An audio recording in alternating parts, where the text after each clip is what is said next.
Most people think that the German airship menace came to an end in 1918 at the conclusion of World War I.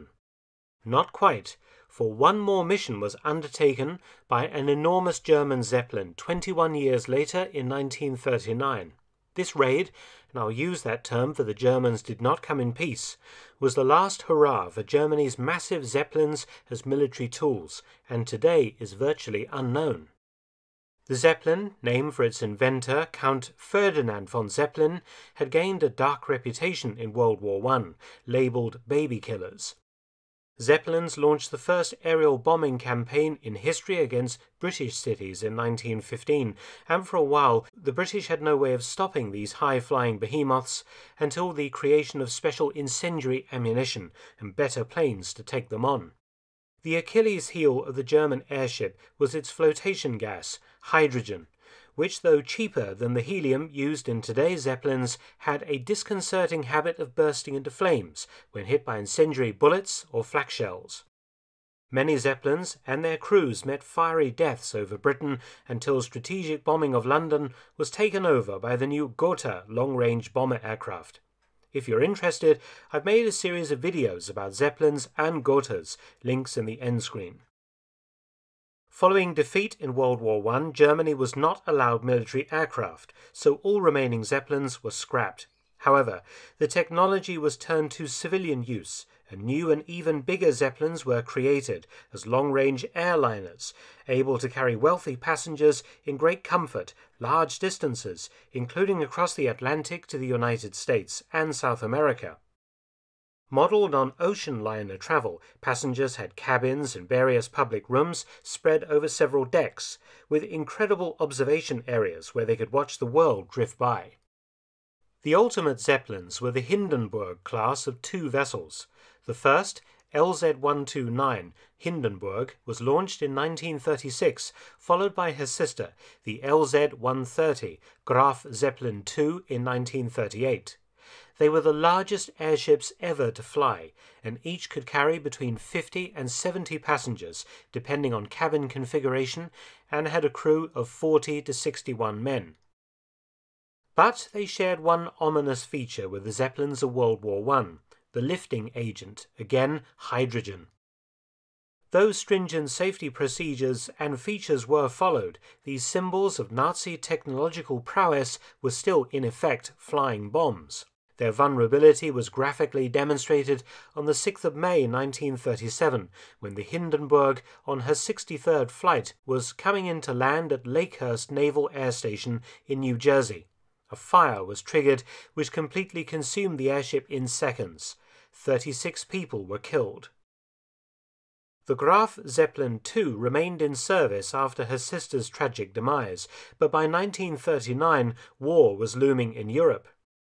Germany had spent several years gathering intelligence on her potential enemies by many methods, but there was one defence system in Britain that would have a direct bearing on any future air war between the Luftwaffe and the Royal Air Force: radar. The British had pioneered the use of radar and had created a series of radar stations along the south and east coasts facing Europe in order to give early warning of the approach of hostile aircraft to her shores. The chain-home radar system was naturally both cutting-edge and top-secret, but the Germans had conceived of a method for gathering intelligence about its operation. The Luftwaffe needed to bring tons of specialist equipment and personnel close to the British coast to collect this information, and the technicians and machines couldn't be on a ship, they had to be airborne, but no plane then in service could lift such a load. There was, however, one machine that could, the Graf Zeppelin II. A spy raid was planned meticulously. The Zeppelin was taken off its usual passenger runs, and in April 1939 it entered a secret overhaul. The dining room was converted into a scientific centre with 24 measurement consoles built into it, machines capable of monitoring radar wavelengths over a broad frequency spectrum. Any data snatched would be recorded by onboard oscillographs.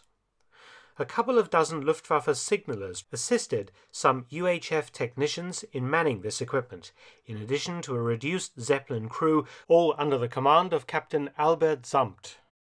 In total, the Graf Zeppelin would carry 45 crew and 28 specialist radar personnel, with all retrofitting completed on the 13th of April 1939. The plan was both daring and simple. The enormous airship would fly from Germany out over the North Sea and then fly up the British east coast, recording the British radar frequencies and other data that the Luftwaffe needed to create countermeasures for the coming conflict. It would be the great airship's 24th flight. At 8:53 on the evening of the 2nd of August 1939, the Graf Zeppelin lifted off from Cuxhaven. Crossing the North Sea, she approached to a position off the British coast. She then headed north to Aberdeen in Scotland. Captain Samt ordered the engines shut off and radioed British air traffic control that he was experiencing problems, when in fact the technicians had begun to investigate the radar in an attempt to covertly gather technical data. A gondola equipped with radio measuring equipment was lowered hundreds of feet below the Zeppelin, and 2 crewmen worked the machines. The Zeppelin doubled back and made another run down the British coast, north and south of the England-Scotland border, still claiming engine problems. On the morning of the 3rd of August, the RAF scrambled planes to investigate. The Graf Zeppelin, which was also broadcasting false positions, had actually drifted over land at one point. Remember, all this took place just 4 weeks before World War II broke out. At Dyce Airport in Scotland, a Miles Magister trainer and an Avro Anson took off to intercept the Zeppelin, both aircraft unarmed, as desperate peace initiatives by Britain and France continued as Hitler prepared to invade Poland. Though the German airship was behaving strangely and had strayed illegally into British airspace, attacking the Graf Zeppelin would have given Hitler the excuse he needed for war. In any event, both RAF planes, as I said, were unarmed. However, the pilots definitely knew something was very fishy about the Graf Zeppelin, for as they approached her, her gondola was frantically winched aboard, a pilot managing to photograph this odd behavior. Aboard the Graf Zeppelin, all was not well. The frantic Luftwaffe technicians couldn't obtain any clear readings of the British radar. It emerged later that they had scored a massive own goal. Luftwaffe signals equipment, placed aboard for communication with headquarters, transmitted and received on the same 10 to 12 meter bands as the British radar.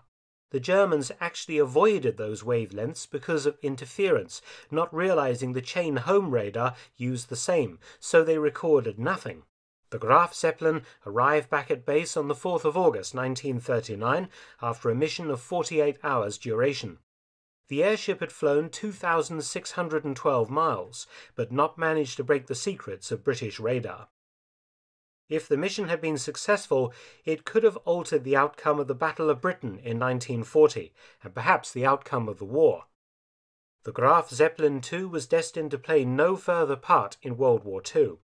Airships as offensive weapons were obsolete, and with hostilities, her use as a commercial passenger airship ended.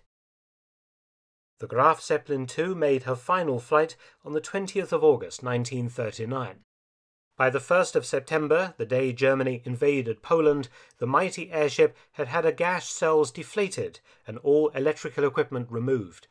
The plan was to keep her in good condition for after the war, when it was hoped commercial flights could resume.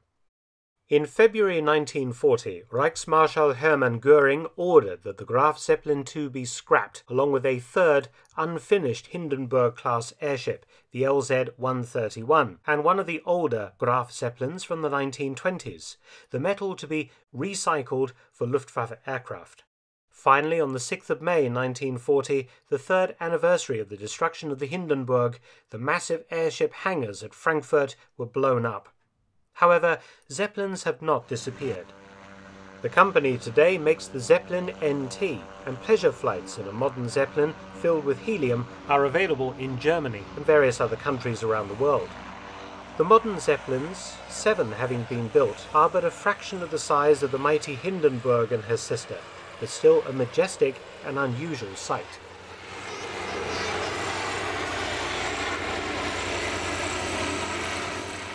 Thanks for watching, please subscribe and share, and also visit my audiobook channel, War Stories with Mark Felton. You can also help to support both of my channels at PayPal and Patreon, details in the description box below.